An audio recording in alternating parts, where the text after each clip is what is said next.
as a design researcher at RISE, Research Institutes of Sweden, one of the partners in this project. The first thing I want to mention is that we will be recording today's webinar. I hope everyone is okay with that. If you would prefer not to be recorded, or if you realize afterwards, you can just send me an email and we'll make sure that we edit you out of the recording. That's totally fine. So please just do that if you feel uncomfortable with that. Today we are gathered, and I'm very happy to see so many of you here for the second webinar in the FAIR project. The FAIR project, for those of you who do not know, is a project about electric flying in the region, the Kvarken region, funded by the Baltic Council. And it's about finding innovations to accelerate the implementation of electric aviation in this region. As I said, my name is Jeroen Peters. I'm here with my colleagues Malin Johansson and Carita Roslund from RISE. We are partly responsible for the competence network that we are developing within this project. So the idea is that we are gathering people with interesting competences and knowledge around the topic of electric aviation, all aspects that relate to it, and try to create a forum where we can share experiences, both from outside the project into the project, as we are doing now and did in the first seminar a month ago, and at some point also more the other way around, where we share things that we are developing within the project to outside of the project. Briefly about the project, I will give you the contact details for everyone involved later on. But to summarize it, the project is managed by Andreas Forsgren and Isaac Brandström. Lars Westin is heading work package 1 with Umeå University, as well as Vaasa University. Arne Smedberg of Biofuel region is heading work package 2, and we at RISE are heading work package 3, but we'll get back to all of these. Today we have with us Andreas Forslund from Hart Aerospace. Welcome, Andreas. Anders, sorry. Anders. Now you can hear me, right? Yes, Anders. I like where you are in the. Yeah, I'm down in the hangar here actually. So yeah, it's where we do these sort of conference. It's more interesting background than my office. Absolutely, absolutely. I'm jealous because I'm just sitting in a home office. Great that you could join us today. Today we'll be talking about your company, Hart, and specifically about the technical development of electric aviation. And I think you will show something about your mission. I don't think you need a lot of introduction, because I think many people that are interested in electric aviation in this area of the world know who you are. But just to give you a bit of introduction. I was happy to see when I looked you up that you have a background in research. I saw that you worked at Chalmers University, where you did your PhD after some degrees at Luleå and Chalmers in space engineering and different forms of engineering. That you coordinated the ELISA project about electric aviation in Sweden before starting Hart about two and a half years ago, was it? That's correct. Yes. Yeah. Great, and Hart's mission, as I think many of you will know, is to create the fastest, most affordable and sustainable transportation for regional travel to every corner of the world. So I think rather than me reading more from the website, it's going to be great to listen to you explaining more about that. So I think the floor is yours. You have, I think, more or less about half an hour, but if you take a bit more time, I think that's okay. Afterwards, we can have a discussion together that I will try to moderate. So please go ahead. Great. So thank you so much. And just checking everybody can see me and hear me okay, and also see the slide that I'm showing right now. It's an aircraft. Yes, we see it. Perfect. Yes. So, okay. Thank you so much for that introduction. Yeah, I don't have to tell me more about myself. I'm just tell that I'm the founder and CEO of Hart Aerospace, and I'm going to talk for about half an hour about our journey here so far. Our mission really is to, I think you described it very correctly, but sort of a way to say it and more plainly is that we want to be the first certified electric aircraft for passenger transport in the world. So that's really what we're focusing on. Now, in September 23rd this year, we held our first annual Hangar Day. This year we had quite a limited crowd because of the COVID restrictions, but we had a crowd that included His Royal Highness Prince Daniel and also the Minister of Infrastructure, Thomas Eneroth, as well as several members of the Swedish Parliament.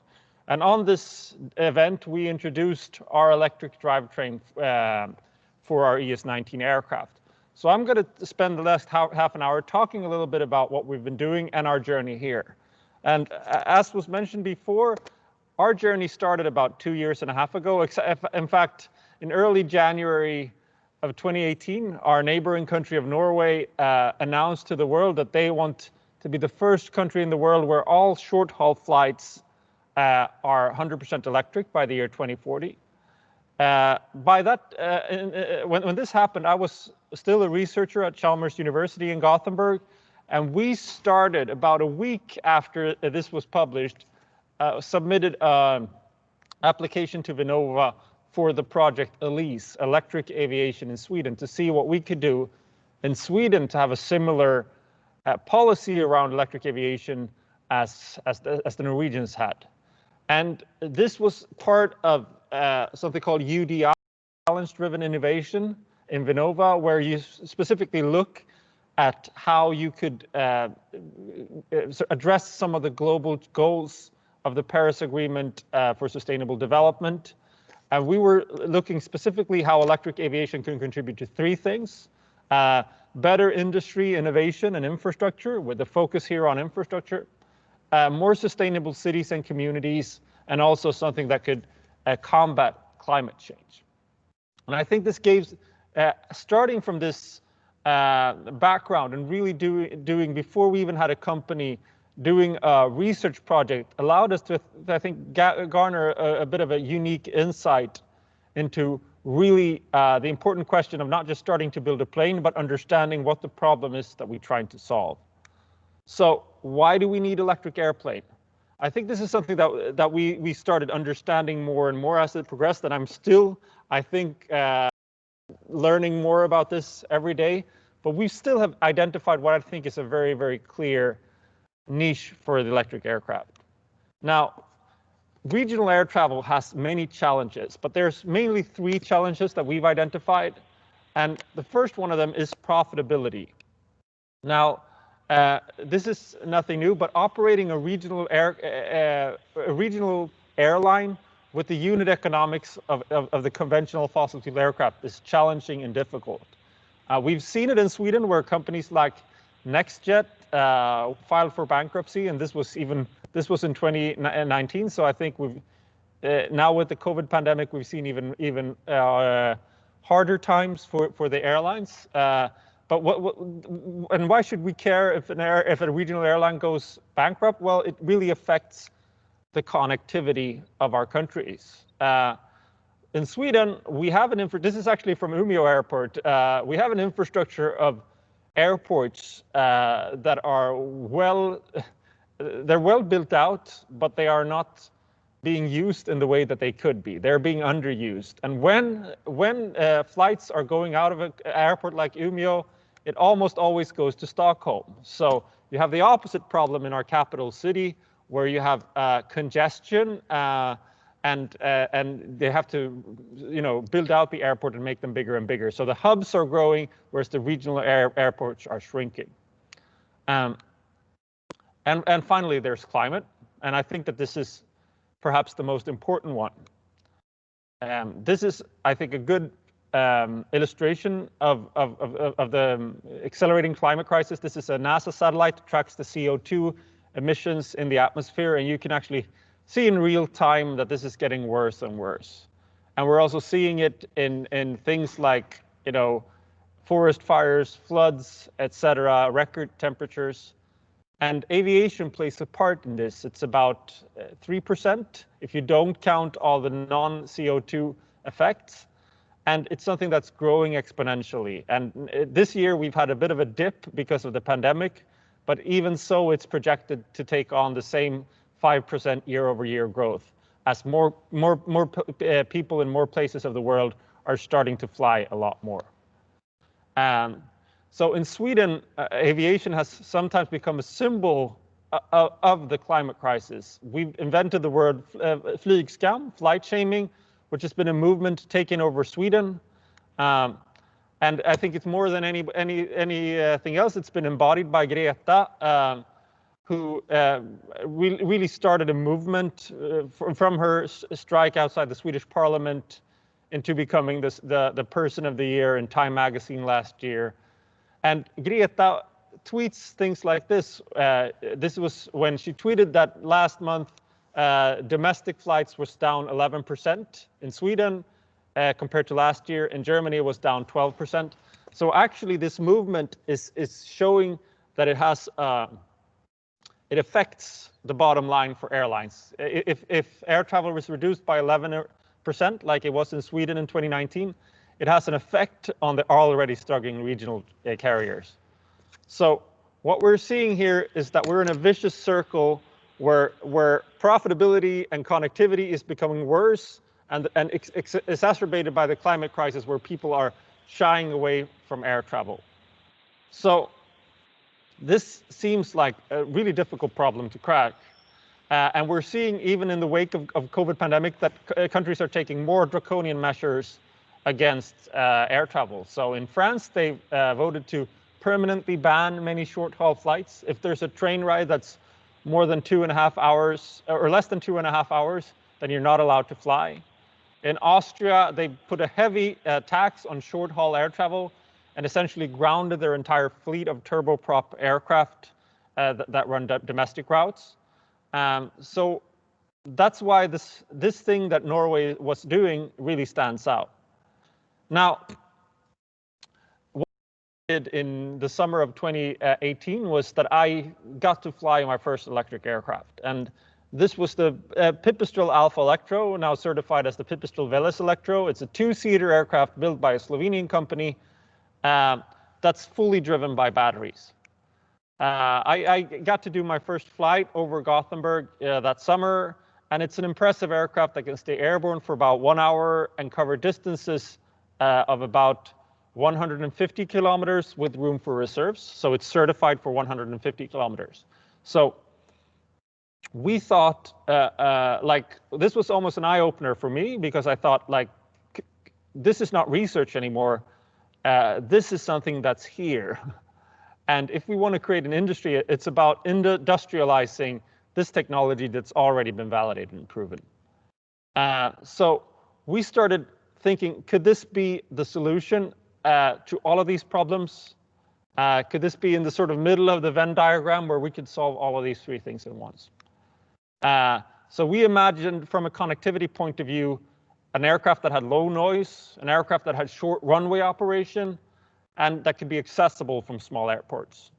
We imagined, from a profitability point of view, an airline that had low fuel costs or low energy costs, low maintenance cost, and good unit economics for smaller planes. And from a climate perspective, we imagined a means of transportation that had 0 operational emissions and a very, very small carbon footprint overall. No real infrastructure on the ground besides the runways, very small footprint in manufacturing, etc. And that it's something that's scalable. So if we develop this technology for the emerging early adopters in the Nordic countries, it's something that we can then export to more corners of the world, and making an impact on climate change that would go beyond our borders. So we formed Hard Aerospace. And our first challenge for this was, how do you actually get the funds to start something as ambitious as an aerospace manufacturer? So we looked to have other companies have done this that succeeded, and we applied to Y Combinator, which is a acclaimed Silicon Valley accelerator. We spent 2019 there, or the spring of 2019 there. And during this time, we were fortunate enough to get letters of interest for our aircraft from BRA, SAS, and Vidare. And since then, we've grown this. So now we have letters of interest from 8 different airlines in all corners of the world. And using these, at Y Combinator, we managed to secure our first seed funding. This was and actually the funding came from, the lead investors came from Sweden. So we had EQT Ventures as our lead investor and also Nordic Foundation, but also investors from all over the world. We've since also received a lot of follow-on grants from Vinnova from the Elise project, as well as grants from Nordic Innovation, a UK-Sweden collaboration, and also most recently from the European Commission.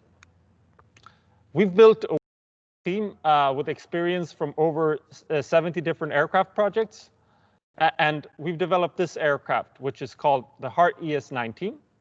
It's a 19-passenger aircraft with an all-electric range of 400 kilometers. And we're now working through the conceptual design of this aircraft. So I'm going to talk a little bit about the technical aspects of the conceptual design of an electric aircraft. And I'm going to start about talking about aerodynamics. So our aircraft is a conventional plane. It's not a vertical takeoff and landing aircraft. It doesn't have so there's basically been aircraft looking like ours for the last almost 100 years. But we know that we can use modern aerodynamic tools to make our aircraft perform a little bit better. So every second we fly, it's about the same amount of air hitting the aircraft as there's air in this room that I'm sitting every second. And the trick of aerodynamics is to use that air to lift the aircraft up without slowing it down too much. And what we do then is to use something called CFD, computational fluid dynamics, to calculate this and minimize these effects. So what you do is you create this computer model where you have millions of calculations. So you're solving something like 10 million calculations to do this. So this would be equal to 10. Let's see what every time step it's 10 million, so it's equal to 10 billion calculations in total. That's 1,000 calculations per every citizen in Sweden. So it's really difficult to do this even on a computer. So we're actually working with, let me see. We're working with Amazon Web Services, where we're actually running these simulations in the cloud, and we can calculate aerodynamic performance in a way that has previously been impossible for a small startup like ourselves. So these are some of our results here. So if we look here, for instance, there are some things that we strive to optimize. For instance, the air, there's a pressure gradient on the tip of the wing, which actually creates a small swirl. It's called a wingtip vortex. And by adding something called a winglet to this, this vortex can be mitigated, and you can gain a few percentage of efficiency in your aircraft, which is very, very important for an aircraft that is running on batteries. Moreover, moreover, we've been able to do something that's very advanced, which is do spinning propeller simulations. So a conventional aircraft uses something like 3-bladed propellers, but we've instead looked at, instead of using 3 blades, we use 7 blades. The reason for this is that air moves slower, and that becomes more uniform over the wing, which creates a more uniform lift distribution. It also creates a much lower noise, so the cabin experience is much nicer, and the experience for people on the ground living close to airports. We've now validated these results using wind tunnel testing. This is actually from last week at Chalmers University. We were doing our first wind tunnel testing models for our aircraft. And we've also built a flying 1-to-5 scale model that we will be flying next year so that we can validate the performance of our aircraft in flight. We're feeding all of this data into let's see, this is not working.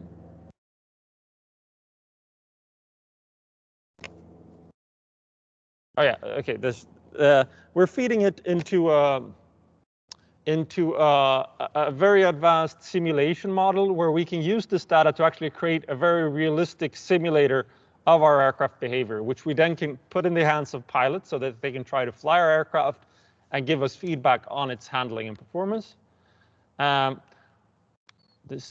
We've also have a team, a structural team that's been working actually remotely to design our structures. So the aircraft is made entirely out of aluminum.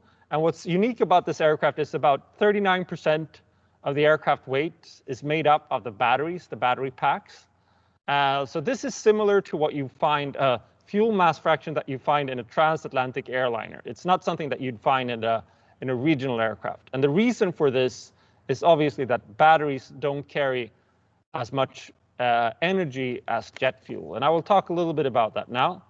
So there's a lot of people ask this, and there's a lot of misconceptions about this. Are batteries good enough for flight? And a lot of people make them between kerosene and the lithium-ion battery, and they say, you can look at this up and say that 1 kilogram of kerosene actually contains roughly the same amount of energy as 48 kilos of lithium-ion batteries. And since for a transatlantic airliner, the amount of kerosene that's being carried is about 40% of the weight. So if you want to replace that with batteries, it becomes challenging. And a lot of people make this reasoning, say this is why battery electric aircraft are impossible. But then they're not really paying attention, because we're not trying to build an aircraft like the Airbus A350 that can fly 15,200 kilometers, roughly the distance between Copenhagen and Adelaide in Australia. We're trying to build an aircraft that can fly between Gothenburg and Copenhagen, or places like Umeå to Vasa or Skellefteå to Vasa.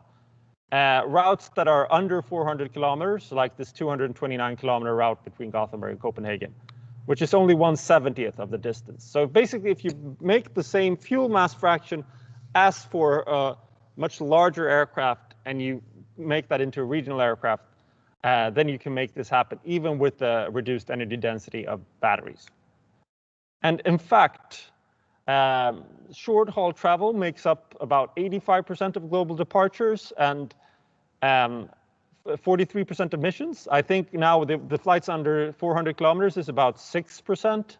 But as batteries become better and improve, and as we allow ourselves to do maybe more stopovers, we think we can take a significant chunk of the emissions from aviation by going electric.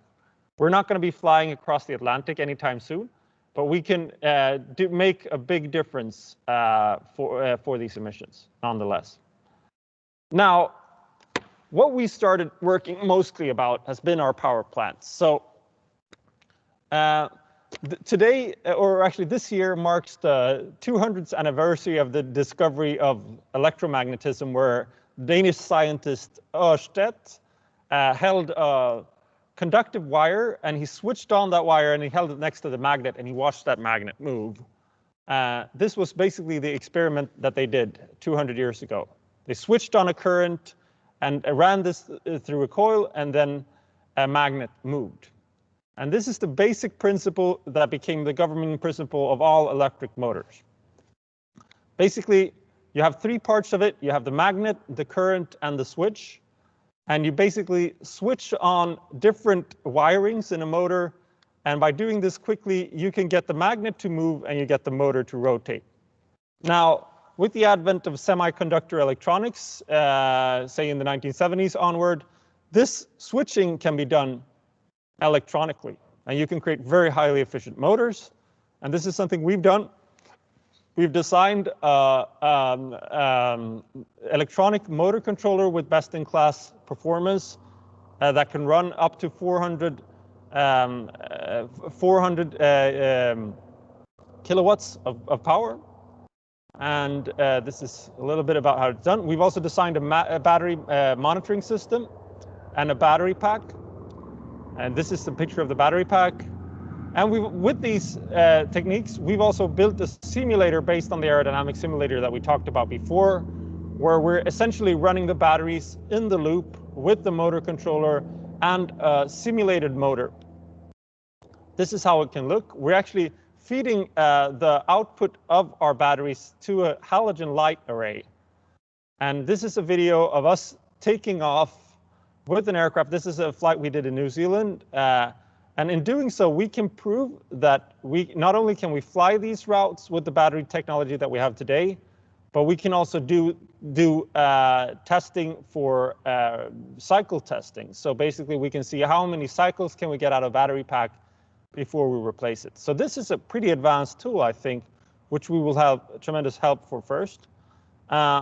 We have done some flights in Sweden. We have, for instance, the first flight we did was in relation to the Almedalsveckan in the summer, where we flew from Arlanda to Visby.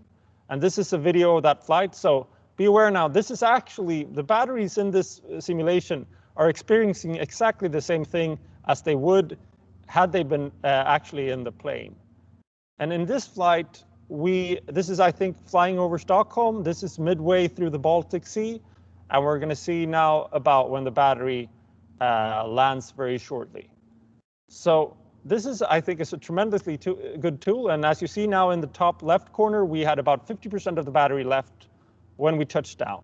So it's a 230 kilometer route. You could also fly from Bromma, and that will only be 190 kilometers. It's 50% of the batteries used.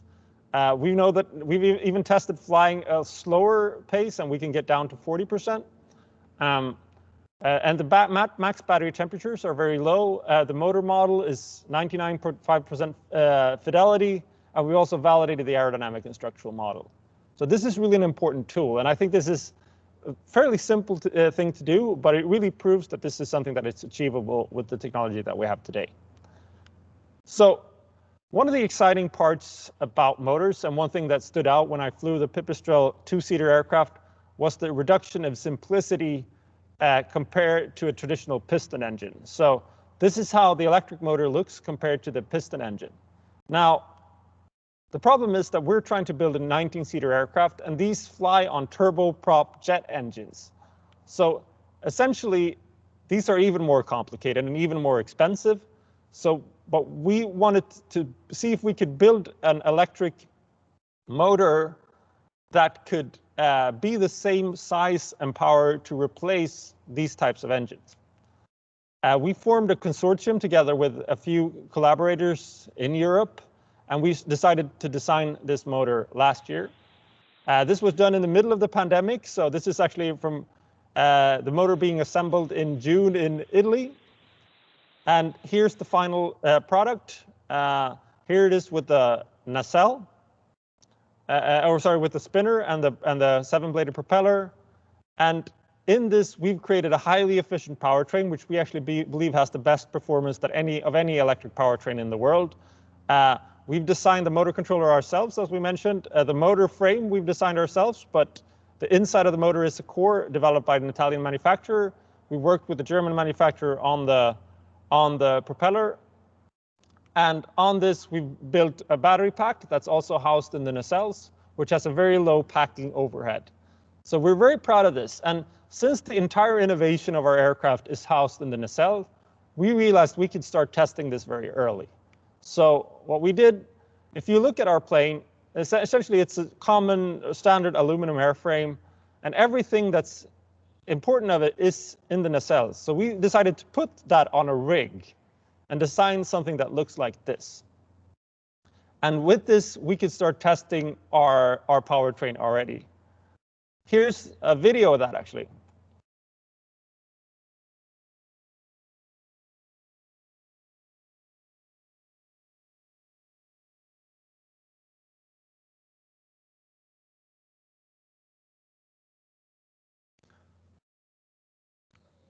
So I think that this is our proudest achievement for this very young company. We've a company of almost the size of a football team that's developed a jet aircraft-sized motor and a fully propulsion system in about a year.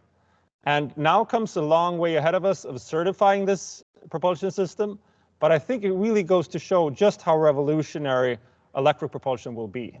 And the cost of developing these motors are about 1/30 of the cost of, not development, I would say the cost of the unit costs for these are about 1/30th of a cost of an equivalent jet motor, and there's virtually zero maintenance. So this translates to the fact that you can operate a 19-seater aircraft with roughly the same unit economics as a much larger aircraft, say a 50 to 70-seater. And this, we think, will be the enabler of reopening the short routes, the direct routes that are not going through the hubs and the capital, and this will be a revolution in and of itself. And the fact that it's also zero emissions is something that I think is very exciting. So this is actually all that I had today. So I hope that you've enjoyed this talk and look forward to answering some of your questions. Great, thank you very much, Anders. I think it's a super inspiring, positive presentation, a really nice way to start this day and this morning. I think if I have to pick out two things that really inspire me is, on one hand, I think many of us here today are part of an innovation ecosystem somehow, maybe the Swedish innovation ecosystem or the Finnish one, or perhaps we have guests from outside of that. And to see how fast you have gone from research to practice to developing an industry is super inspiring, and I think really nice to see. And then, of course, the speed and the proficiency with which you have navigated this super complex task and are going ahead, I think is super nice to see. Also, the insight you're giving into the process, the way you are working with simulation and hardware, and simulation and hardware, and jumping between those two, for me, is super nice to see. So thank you for that and sharing that. I think there'll be many questions. So I think we can just open the floor and see what your questions are. I would suggest that people raise their hand and use the hand function in Teams, and I'll try to moderate a little bit the asking of questions so that we don't all start speaking excitedly at the same time. So please raise your hand and then I'll give you the word. I see there's already one question from Johan. What the energy use per passenger kilometer is? Oh, what the energy use for passenger kilometer is? What is it? I mean, I'm not going to say a number because I don't have it in my head. But let's put it like this: it's about the same amount of energy in one nacelle. It's about 180 kilowatts, which is roughly the same as 2 Tesla cars. So in the plane, it's about the same amount of energy as 8 Tesla cars, and we're running them about half full for a typical flight for 19 passengers. So it would be the same probably as driving a Tesla with 2 people in the car. That's a good way to put it. Understandable answer. Thank you. I see you have a question from Janne raised his hand quite quickly, one of the speakers at our last seminar. Go ahead, Janne. Hello, this is Janne Vasama from Helsinki Electric Aviation Association. I have a question about charging. Hey, a question about charging. Have you made any decision about the charging standard what you will be using? Yes, we have actually, or we haven't made any final decisions, but we have. This has actually been sort of the bottleneck of our testing of our battery pack right now, is that we don't have the proper charging. But we are being delivered a standard CCS2 charging station that can run 175 kilowatts up to 350 kilowatts, which we're delivering by a large Swedish manufacturer of charging stations. It's ABB, and we're going to have that. Hopefully it's going to get here on Saturday. That's what they told us. So we're really excited about it. We've already have the socket and the VCCU, which is the Vehicle Control and Charging Unit, and hopefully we'll get to these charging. Now, what we're trying to do is to do about 250 kilowatts of charging per nacelle. This would equate to about, for an hour-long flight, it would equate to about half an hour of charging, and for shorter flights, about like 40-minute flight, 20-minute charging. So that's equated to 250 kilowatts. And now with this charger we're getting, we can actually do 175, and it's expandable to 350. So And essentially, they also come in a packs of 4. So this is, we could then charge the entire nacelle with this. We haven't decided yet if we want to do 4 sockets, 1 in each nacelle, or if we want to do 1 on each wing, or if we want to do 1 for everything together. This would reduce the complexity just to have 1 big charger, but it will also add the wiring weight.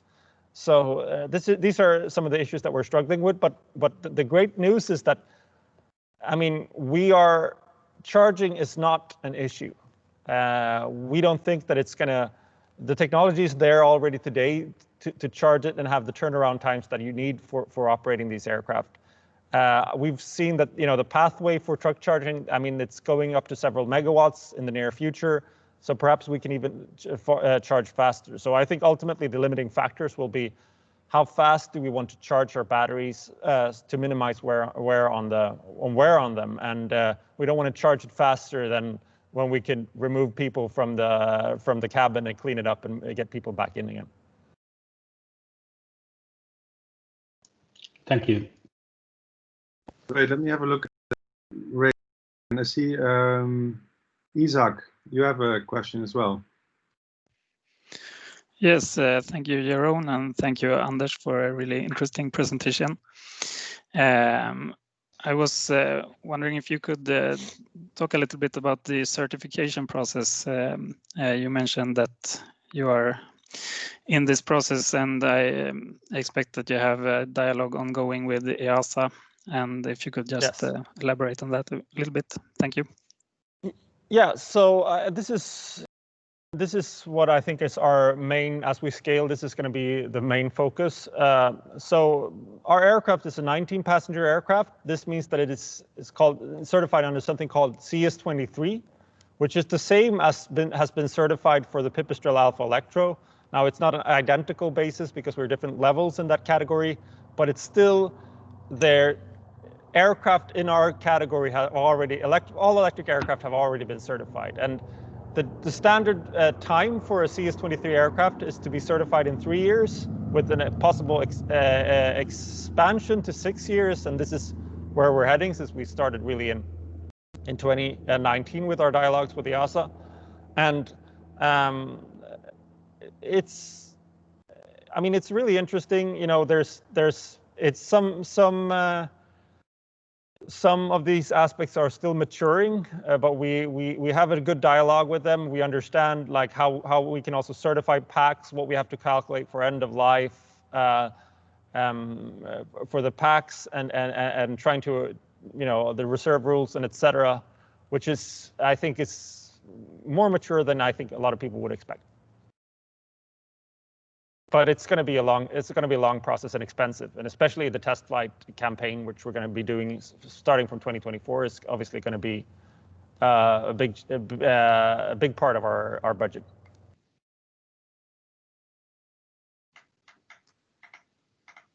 Great. I see a lot of questions popping up in the chat. It's great because I think it's nice that we have Anders here. But I would really prefer if people raise their hand and we try to do it as a discussion. I think that is nicer if we can get some dialogue going, and we'll try and see if people have technical issues, we can try to keep them questions in the chat for the end. I hope it's okay with everyone. Going down the list, I see Johanna has raised her hand for quite a while, so please go ahead, Johanna. Thank you. Yes, my name is Johanna Jussolahammes. I work at the VTI, Statens väg- och transportforskningsinstitut in Sweden. We have a project starting in February where we want to look at the socioeconomic costs and benefits, do a cost-benefit analysis of electric flight. So I have a lot of questions, but the first one that I thought that was an easy one to pose is how fast is the plane? My understanding is that the electric aircraft is it's not so fast to fly. Yeah. That of course has an impact on certain routes, at least on whether it's feasible. Yeah. So our airplane, we have two modes that we're looking at for cruise speed. It's 140 and 200. 140 and 180 knots. I think it's somewhere between 2 75 kilometers per hour and 325 kilometers per hour or something like that. So roughly around 300 kilometers per hour is what we're going to be cruising. The slower you go, the better your lift to drag ratio is a little bit. So you can actually fly farther if you fly slower. And we still don't think that this is a big bottleneck, because it's going to be, most of our early flights are going to be, I think, around 250 kilometers or less. And so it's going to be less than an hour of flight. Yeah, so there's not really a challenge to designing electric planes that go faster. It's only that you will have more loads on the aircraft, which means you'll have a heavier airframe, and you'd also you'd have to build the motors to account for that. So we're making that trade-off. But what we think is the main value here is not that we can reduce the time in the air, is that we can maybe remove the stopover. And you can fly from a smaller airport that's closer to a city. So the door-to-door travel time is what really should be measured. And if you want to, if you want to fly today from, say, Umeå to Vasa, I think you go to Umeå airport. It's not that difficult. It's pretty central. But then you have to fly, I guess, to Stockholm, to Arlanda, and then go to Helsinki, and then go to Vasa. So it's this is really what's taking the time, not the time in the air.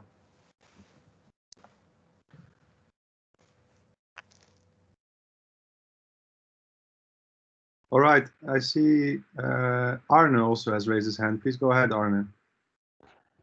Yeah, thank you very much. And it must be quite tough to change the conservative flying system to electric. And what do you feel that the strongest driving forces for this change? I mean, what do you feel, who can help you with this change? No, I think that that's a really good question, and I think that this is really, I mean, we're trying to do something that I think a lot of people look at and say that, wow, that's aggressive to start an aerospace company from really zero and develop a new type of electric aircraft and do that in like 6 years. But I really think that this is the kind of urgency we need if we want to live up to the Paris Agreement, if we want to meet the obligations that's been set forth by our governments to be fossil fuel free in our domestic aviation by 2030, by the Norwegian government to be all electric by 2040, we have to start now, and we have to have this sort of sense of urgency. And I think that so the big challenge for us is to get people to take this sort of leap of faith with us, that like invest in the technology like this before it's before the risk is out of the projects, to support it. And I think it's ultimately has to go. I think there's a really,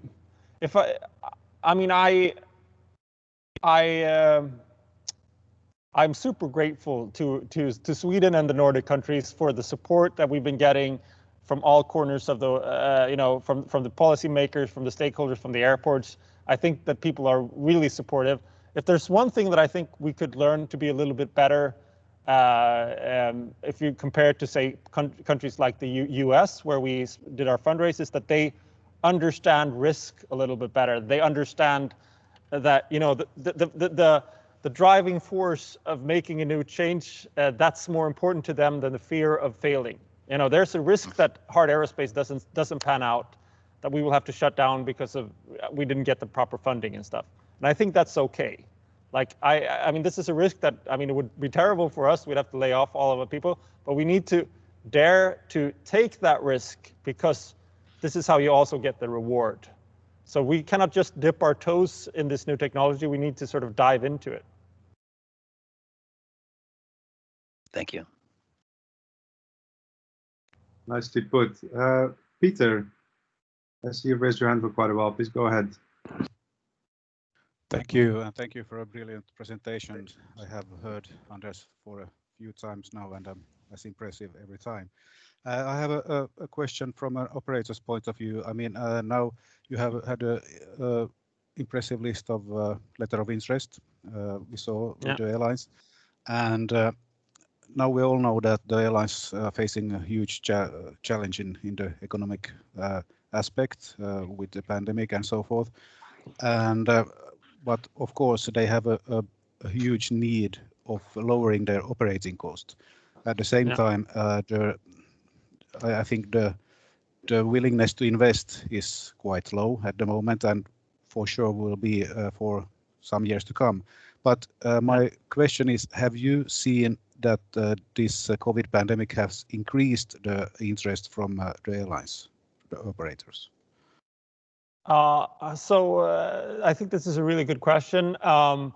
We said early on when we heard of this pandemic that we're basically not gonna, this is, we were very aware of this crisis, and we were not gonna, bother the airlines with, talking about something that's, 5 to 6 years ahead when they have a problem with, layoffs and stranded passengers today.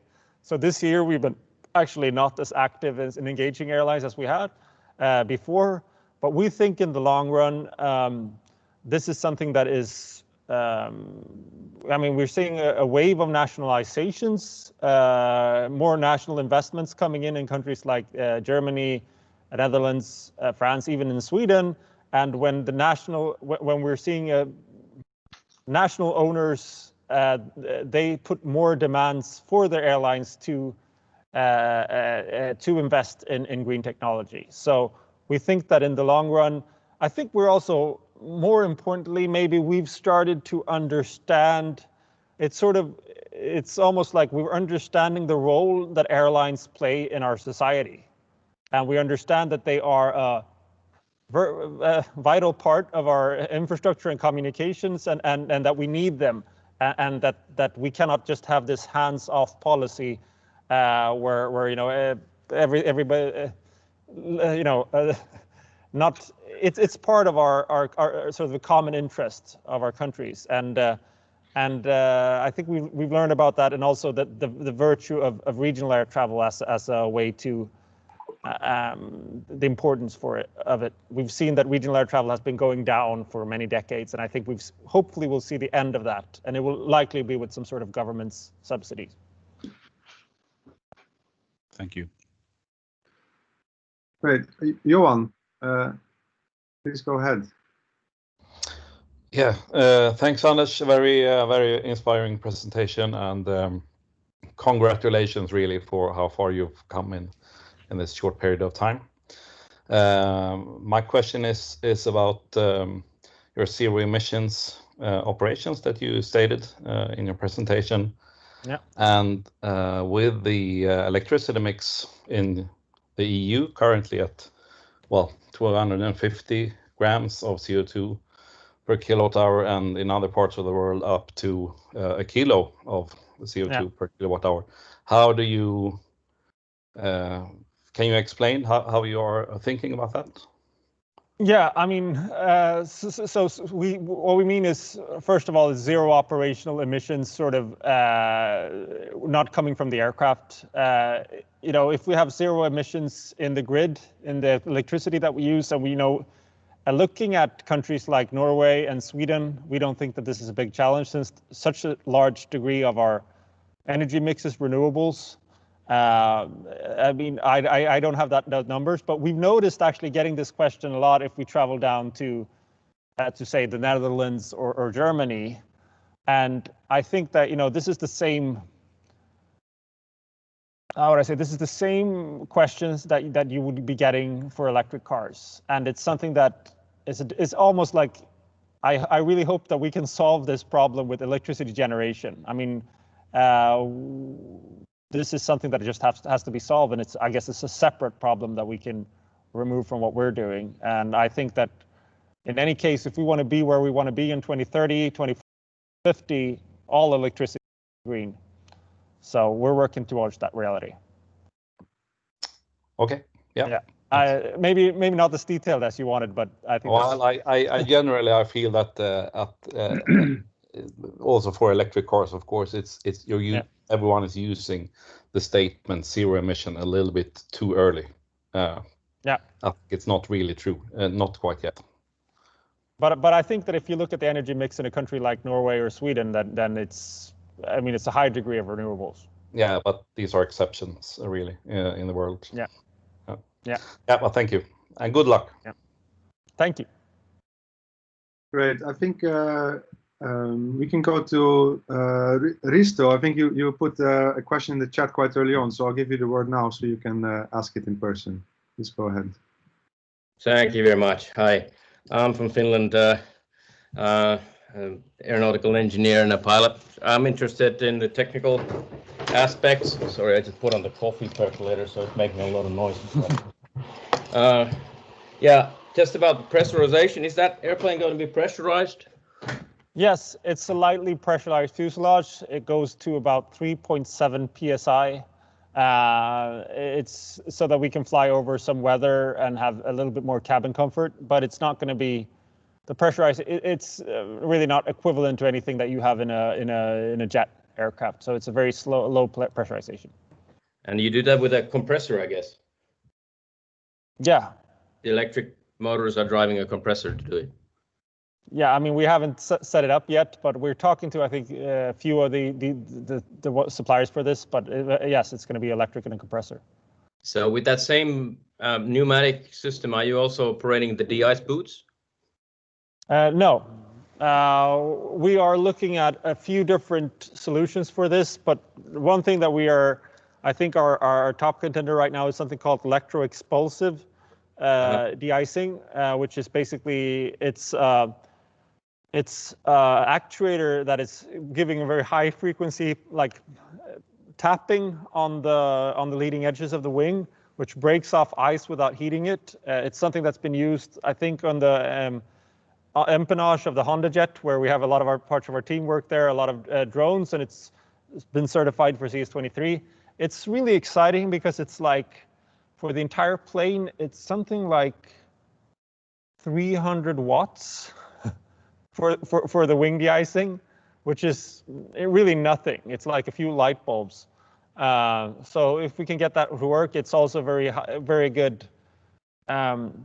Comparatively to the pneumatic boots, it has a much more, how would I say, much more smoother leading edge. So you would have much better airflow, and you'd reduce a lot more of those sort of a drag from the boots. So the impact we still have a thermal heating for electrothermal heating for the propellers. Are you That's also going to cost a lot more? Yeah. So your range figures, do they reflect the use of the ice protection system? Yeah. Yeah. It's okay. Yeah. So that impact has been taken into account. All right. Yeah. Nice. Thank you very much. See you Thank you. later. Right. I love how we're switching between societal questions and systemic issues and very technical, concrete things, and how you're managing to answer all of them, Anders. Let's go to Lars. Please go ahead. Okay, thank you, Anders, for a very good presentation. I'm Lars Westin. I'm from Umeå University, so I'm an economist. So I'm back to what Johanna was asking about, social economic cost of this. Just one clarification. Did you say that the cost of the and maintenance of the engine one was 130 or 113? Yeah. Of 1/30th is what we're saying, yeah. Oh, that's very. Yeah. How much of that will go over to the fair price, so to say? If you compare an ordinary 19-seat plane, jet, turbojet, turboprop, with this one. So I think that this is what we are continuously updating our models for this. So don't take this as gospel, what I'm saying now, but I think it's somewhere around one third of the parts of the direct operating costs that are fuel and maintenance, and also I think depreciation of the aircraft is about fuel and maintenance of the engine and the plane, and maintenance of the batteries. If you take that into account and compare it to a 19-seater turboprop, it's about 1/3. That's 33% of the operating costs for those. For the pilots, it's obviously the same. Landing fees, takeoff fees, I think will be differentiated because of electric aviation flygskatt. I think we'll be exempt for that. So what we're striving to offer this, really to offer this so that you can fly this at the same unit economics cost per passenger as a 70-seater turboprop. So, and this is sort of where aviation starts to make sense, or like this is the unit economics you need for an operator to be interested in starting these routes. So what did you say now? How would it be the same fare as a turboprop, or was it? Yeah, no. I say 19 passengers with an electric aircraft. Like we want 19 passengers with an electric aircraft to cost the same per passenger as a 70-seater turboprop aircraft. Okay. This is our goal. Yeah. And we think that this is achievable. And when we do this, this would flip the equation of how to operate a regional airline around. So that's really why we need 19 seaters. There are not many 19 seaters operating in Sweden right now, and I think it's because of this, because it's really difficult to get a good business case with 19 passengers. Yeah. And I mean, this is actually something that we're hearing from operators, especially in the US. We've talked to a few operators, and this is like I didn't fully understand this or grasp this, how much the maintenance costs of turboprops are as a driver or of jet engines. In the US, they're actually switching much more to jets because it was unfashionable with propeller aircraft, but they're paying so much for it. And this is really driving them to shut down a lot of routes. And it really makes sense because a jet engine works, or a jet engine, whether it's a turboprop or a turbofan, it's essentially costs the same if you put it on a 19-passenger aircraft as if you put it at a 70-seater aircraft. So you're not getting a cost reduction there, so it doesn't make sense to build a 19-seater aircraft. Then it costs the same whether or not you fly, from a maintenance perspective, whether or not you fly, if you fly, say, 80 kilometers across the Baltic between Vasa and Umeå, you will wear the motor as much as if you fly, I say, from Umeå to Brussels or something like that, right? So it's really like this technology was not made for short hops with few passengers. It isn't. It's like you can spend 11% of your, if you fly like a 200-kilometer flight, you can spend something like 11% of your fuel in taxi, because it's so inefficient for a turboprop to be cruising that. Like it's I think people don't really understand this. Like it's not made for doing these things. So if we can just get to the battery, yeah. So this will be so much more optimized experience. So.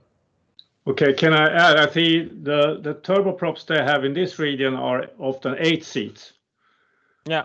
Yeah, would that be the same? You can scale down this to an 8-seat with only 2 engines, so to say, and you get the same good we could scale down, and then would probably be similar to for the 19-seater. I think we made some calculations for a 9-seater as well, and I think that's similar there. But is it what's the turboprop 8-seaters that you're flying? Is it like? Oh, that's I know they are 8-seaters. I don't remember the name of the sort. Yeah. No, but this is really interesting, I think. Yeah. Can I just add one more? I mean, Johanna was on this with the speed. Will electric aircraft have other properties than the turbojets when it comes to come up to cruising speed and go down to landing, so to say, the share of the time that you go up or down to the cruising speed? So, I mean, if you have a cruising speed of 300, then the average speed would be below that, if you dependent on the length of your flight, of course. But if you fly for 250 kilometers. Yeah. Oh, I don't. I don't think the speed is that different. Okay. I think essentially, yeah, you have a rate of climb, but you're also I should check this out, but I think it's sort of similar, like the. But what I can say is one of the things that you could do with the electric aircraft that you can't do with the turboprop is to do regenerative charging of the batteries. This means that you can do steeper approaches, which is something that's you'd actually charge your batteries. You can do a steep approach, which is still a green approach, and this is something that we're checking in some of the mountainous regions. Yeah. Okay. No, I think that is interesting because on those distances, I mean, it will be hard competition. I mean, Umeå is no problem, but on other directions, it's hard competitions with high-speed rail or cars. So it's very interesting to have the more exact door-to-door times. Yeah. Okay. Thank you very much. Yeah. Thank you very much. Great. Frederick, please go ahead. Oh, thanks a lot. Thanks, Hi, Anders. Andy. Hi, how are you? Great to see you. Yeah. And great to see so many calling in and looking at this presentation, which is fascinating, of course, what we can achieve in Sweden and in Scandinavia. One question, and maybe let's start with a consideration. I think what we also should put into the equation. I don't know if you sometimes speak about that as well, Anders, but when it comes to utilization of the energy potential that we put in batteries, both when it comes to producing the batteries and also how we utilize the scarce metals. I mean, everything costs energy, right? And then you have to fill the batteries as well with electric energy. And if you look at the transport good that we get out of an aircraft, which is usually flying all the day through, compared to the utilization of the batteries that we have in a typical Tesla, that even with car sharing probably will not be utilized as much. I think the equation is clearly in favor of a plane. Clearly, of course, you can't use the plane everywhere, but certainly on some routes you will have a clear advantage to use the energy that we produce and put it in a ES19. That's my consideration. But then two questions. Are you looking into a cargo version of the aircraft? And are you also looking into be maybe one of the first test planes, or at least let's say pilot project for a one pilot system? Because I think that would change the equation even more to your favor. Thank you. Yeah. So these are really good questions, and I think first of all, thank you for adding that. I think that we say sometimes that our plane is like 8 Tesla cars, but 8 Tesla cars mostly stand in their owner's runway. But well, we're transporting 19 people maybe 10 times a day, so maybe 190 passenger transports per day. So I think the utilization of the batteries is very good. Now, the first question was about the cargo, and we have a big cargo door on the rear of our aircraft, and a lot of the operators that we talk to also carry a lot of cargo with their passengers. There's, I think it's 3 options. One is to have like a dedicated cargo plane. One is to have sort of have 50-50 in the plane when you're flying it or something like that. And another one is to do passengers in the day, cargo in the night, because that's generally how it's used. And this is really where autonomy becomes interesting. For cargo, you only need 1 pilot.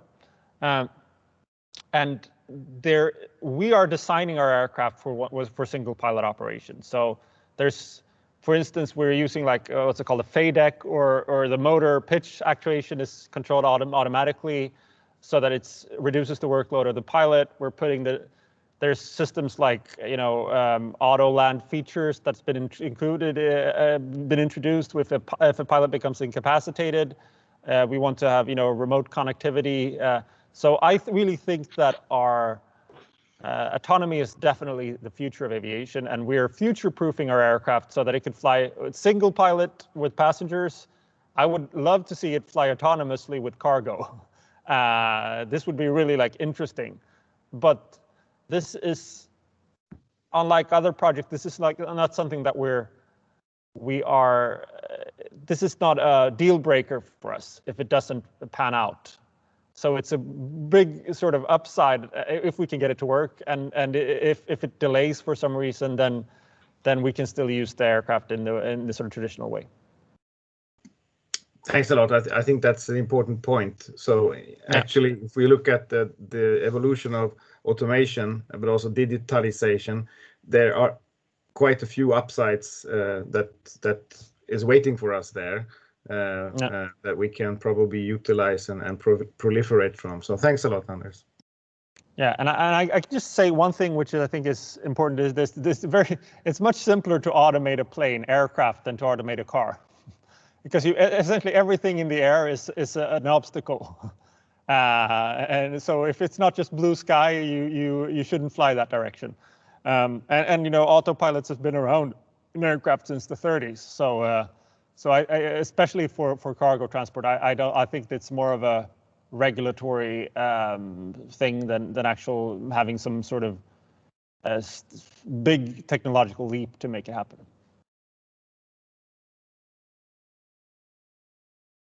Great, thanks, Fredrik, for jumping in. I see, Johanna, you still have your hand raised. I don't know if you have a new question to follow up or if you...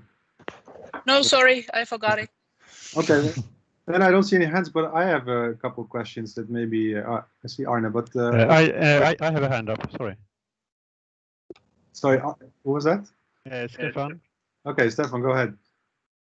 We talked about the economics of this and cost-cutting issues, which of course would make it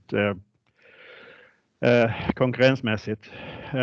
What about ground service? The adaptations for airports. I understand that this issue of if you have less than 20 passengers, you don't need a security control, for example. And also, I would assume that you could carry your luggage more or less on board, like you do with a long-haul bus. So you wouldn't need luggage in the same way. So basically, you could reduce, in theory, airports to a couple of toilets and a warm space to wait for the airport. Is that correct? Or that is correct. Yeah, I think that's really good, and I think that this is actually something. I mean, you can go to Norway and see how many of these airports look there. If you go to places like northern UK, Scotland, it's very interesting how they operate the short. They have the shortest routes in the world in Scotland, like 3-kilometer routes, and the airports are. It's almost like a community-based thing where people are contributing to keeping the airfields, and it's like you say, it's a hot room. I think there's also interesting things happening in California where companies like Jet Suite are offering almost like a premium service, so that people can go and avoid the. I think they're popular in the sort of LA area, for instance. You can go to small airports, you avoid the hassle of getting to a large international airport, going through the TSA service, and then just flying a 19-seater for a regional hop within California. Okay. So we're already seeing this market with traditional planes. So I think with electric aviation, it will explode. Great. So then your end client, so to speak, would possibly be kommuner, counties. Yeah. You call it. Yeah. Rather than, it wouldn't be Swedavia, it would be like a local initiative with quite a small investment cost, and you could have an airport. Yeah, I mean I think this is something that will be interesting, and I think that it's this is something that I mean half of the sort of people we talk to are the traditional airlines. Half of the people we talk to are the people that have a small regional airlines. Or sorry, half. I can say 1/3 of the people we're talking to are the large airlines. 1/3 are the sort of small regional airlines like Sounds Air in New Zealand, and there's also a lot of people that are looking to sort of almost like a startup airline that are looking to offer some sort of taxi service or a new business model around aviation. Okay, and I think it's just really interesting too. Yeah. One final follow-up question on that. If you look at a normal local airport, what adjustments would that airport have to do? Because your selling point would be that you could more or less walk from the car onto the plane with a minimum amount of hustle. No security check, no luggage check-in and everything. Have you looked at, how would you, I'm not saying Arlanda because it's a very complex airport, but like a local airport, how would that adopt? Have you looked at that to an extent? Yeah, I mean, I mean, first of all, we're building our aircraft for a smaller runway. So I think there's a potential for a lot of smaller regional airports to go all electric. I really do. Places, you know, but I think we looked at some route networks in Sweden. There's a lot of places that don't fly any routes that are longer than 400 kilometers. So so then they could get rid of their fuel infrastructure. They could reduce a little bit of their runway.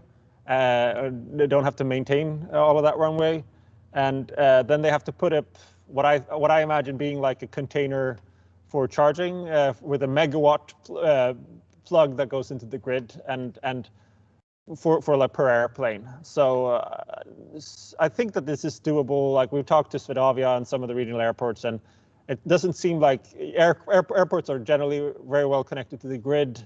The installation of charging infrastructure is I think would be fairly straightforward. We shouldn't trivialize it too much because it's something that needs to be done and needs to go through certification, and airport personnel needs to go through training to handle it and handle any contingency. But I ultimately think that the bottom line for regional in their ground operating costs will be a lot lower for electric. Brilliant. Okay, thank you. Great. Arne, did you have another question? Yeah, I almost got the answer, but I was thinking about if you have some kind of special business solution, or are you going to sell the planes, or are you going to, do you see other ways to sell or electrify? So what we want to do is we want to first sell our aircraft, but we want to lease the batteries. This is the model. This is our working model right now. So you would pay for power by the hour from us. Essentially, you'd have to replace the batteries after a few thousand cycles. So if you fly a lot, that could be every year or every 2 years. And we want to help airlines with that, so that we do the replacement. This requires a lot of data collections on us, so we're cramming tons of sensors, literally hundreds or thousands of sensors into the battery packs, so that we can actively monitor their health, so that we know when it's time to switch them, and then we will do that, and we can also then offer upgrades as batteries progress and become better. So that would be our business model. Okay, interesting. And also we think that it's really important from a certification point of view to track, gather as much data as possible on battery performance, because that would also be important in our discussions with the certifying authorities about reserve rules and other things, so that we can have the quantified data on like what's the likelihood of several events, and that can help us create a more safe and certification path, while might also be able to push the range that we can fly. Interesting. Thank you. Great. Ida, the floor is yours. Thank you. Hi, I'm Ida Norberg from Biofuel Region, and I have a question about batteries. What are you counting on the lifetime for a battery, or how many times you can charge it? I think when we've done our economic calculations, we've done for 1,000 cycles. We think that we can probably push them into 3,000 cycles. There's some degradations that occur, although not as much as you would expect, because it's a slow-flying aircraft with a lot of batteries. So what's called the C rating is very low. We're also, since we carry a lot of batteries for reserves, we're never pushing the aircraft down to the bottom of the sort of state of charges, so we're not going to very low voltages. And we've built this. I showed this battery in the loop testing, so this is the things that we're really eager to find out, because I think our baseline economics work well, but there's a big upside if we can get more. The more juice we can cram out of battery, and the more cycle life we can get out of it, then the more important it's going to get. And there's exciting things coming, million-mile batteries. Others, there's a exciting company also up in northern Sweden that's working on new generations of batteries. So it's really exciting. Thank you. Great. I also have a couple of questions. If you still like to answer them, Anders. One, so we at RISE are involved in this project, and myself, I'm a design researcher, so I don't have a lot of the technical knowledge that tends to go around in these projects, which is super interesting to me, but it's not something that I can necessarily contribute to. What we are looking at in this project is more the how shall I say, the user or the human perspective a little bit on what could change. So we're looking at the experience of being on the plane, of being at the airport that we just started discussing, of the kind of experience of booking or the routes and how that can be changed. Do you have any thoughts already about the actual experience of being on the plane? I know you're working on the conceptual models. Maybe you haven't gotten around to it yet. Yeah, we have this one here. Let's see, there it is. Oh, cool. That's the rig we have to test that. Let's see if I can get it back. So I think the human factors is important. We should really we're trying to build an aircraft so that we still have I think it's a 1-by-1 seating, which is nice. It's also sort of Corona. These times people appreciate to have a little more space to between their neighbors. We have a fairly high ceiling route. It gives sort of a premium experience sitting there. Also, it'll be much less noise and most importantly, much less vibration. I think that and the passenger experience, getting off and getting on the plane is going to be easy because it's just 19 passengers. I mean, I also hope that we can also simplify the ways of booking tickets. The most exciting thing is if you can get it's almost like a really bit strange comparison to say, this is a 19 passenger and it has the same operating cost as a 70 passenger. But because if you can get the same operating cost, you could offer 4 flights for 19 people instead of 1 for 70.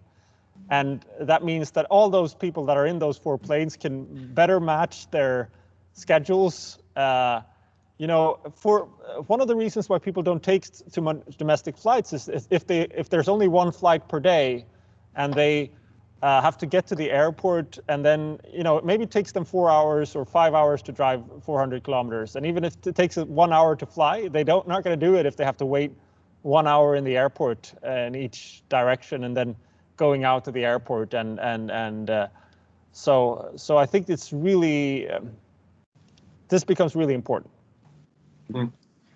Great, nice. Yeah, it's super nice to hear you talk about that. Because one of the prototypes we're developing is a way to speculate on offering much more on-demand kind of flying, where the price and the time and the whole process becomes much more flexible, rather than to have basically the schedule from a railway copied to a different type of transport. So I'll keep you posted on that progression. One thing that it leads me to another question that's maybe a bit more abstract, but I think is fascinating to me since I've been into this project, and I heard you talk about it in a way a couple of times during this last hour. Is what I'm fascinated by is that you're working on a very disruptive technology that will completely change many things we are used to for many decades, but at the same time, you're of course trying to sell it and develop it within a system that has been around, that has its certain maybe dogmas is not the right word, but has a certain way of doing things, practices. I'm super fascinated by this tension that you must be navigating all the time between doing something completely new and the implications that might have for how we are used to engaging with this technology or this way of traveling, but at the same time fitting within the system that is around it that needs to pick it up as well. So I don't know if you have any thoughts on that. Yeah, so I think there's a lot of, I mean, I've given this a lot of thought, and I think that there's so many exciting things happening in aviation. There's the prospect of electrification. There's vertical takeoff and landing planes that's being discussed. There's autonomy, which we've already touched on.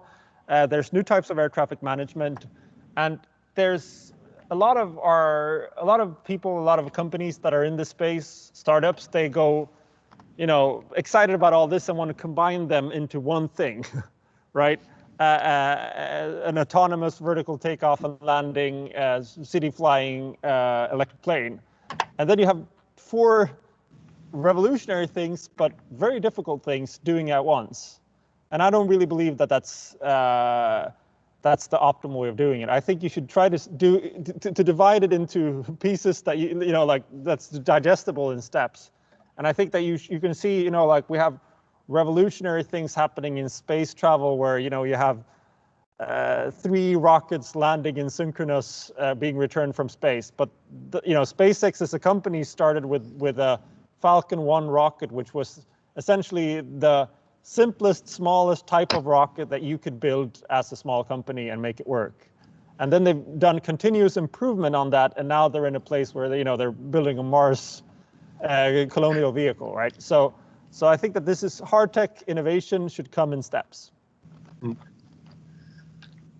right, that's a clear answer. Thanks for that. Do we have any further questions for Anders right now? This is your chance. Yeah, I see Arne has another question. Please go ahead. Yeah, you're talking about the batteries, and some people say that it would be better to have like a range extender with a fuel cell on the plane that maybe can do the commercial distance, and then you don't have to use it because you have batteries just for getting where you want to go, and then you have a range extender. Have you thought about that? Yeah, I mean, we thought about it a lot actually, and I think that was our first plan. Then there's a few things that we realized. So essentially, the range that we can fly that determines our market size. But the economics of which we can offer our planes determines our market share, how attractive it is to fly this. And we think that this is the most important thing.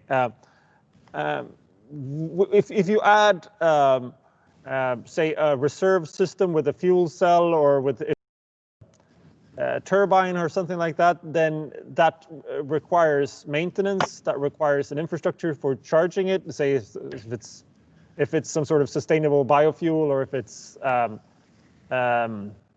hydrogen or something, you would add a lot of complexity. You would add a lot of maintenance and checks on the plane, and the plane would be more expensive. So it wouldn't be as cheap to fly the short routes on that aircraft. And it would also take us longer time to develop. So I am in no way saying that electric aviation is, or all battery electric aviation is the global solution, is the silver bullet for all types of air travel. I think we need other things as well. But I think that for a short route, this is the one that has the best unit economics, and this is the one that we can get in the air fastest. Yes. So, and the range and all of these things will only increase as batteries become better. So I'm very confident in our niche and our value that we offer. Okay, thank you.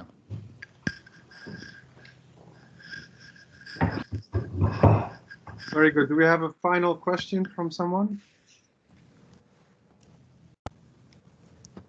If not, do you have a airfield that you can test your plane? We have some airfields here up in north where you can test them, where it's no traffic, and you can be on your own for several years.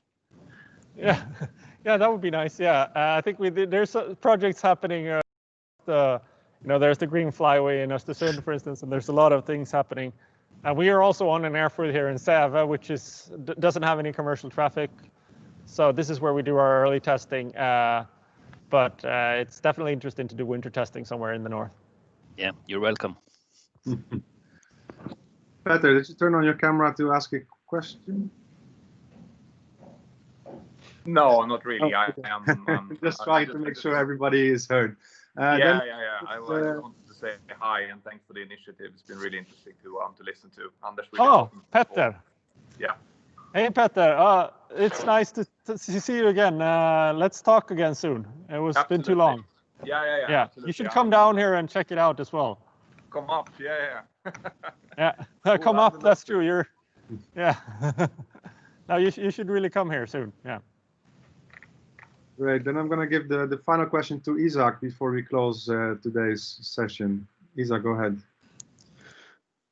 Thank you, Isaac from the FAIR project once more. I was just wanting to add to what Arne said, and that not just for flight testing, but I think it would be interesting to the flight simulation and see if it's possible to do flight simulations for routes in our area, maybe between Umeå and Vasa or Skellefteå and Karleby. Yeah, Skellefteå and Karleby. We have it's been on our to-do list, so we've actually pre-recorded the flights, but we haven't done the battery in the loop yet. So I can get back to you on that shortly. I think we can pull that off. I'm not going to give any date when we can do it, but I can probably share it with somebody at a later stage. Great, thanks. All right, great. Then I think we can close today's session. I really want to thank you, Anders, for the time you've taken today. It's been super valuable, I think, for all of us to hear about your journey, for those that hadn't heard it before, and also the barrage of questions that you managed so very well for almost an hour, I think is really great. And we're very grateful for that. So thank you very much. I wish you the best of luck in continuing this journey.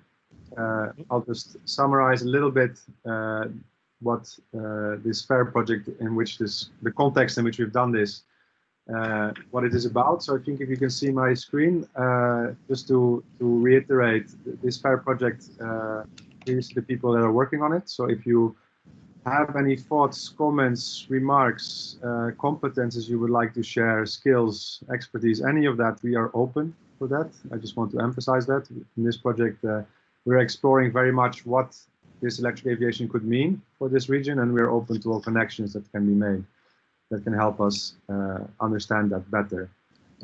As part of that, we will also continue this seminar series and the development of this competence network. So I think you are all on the mailing list now, so you will receive further information about that as we go along in the next year and a half within this project.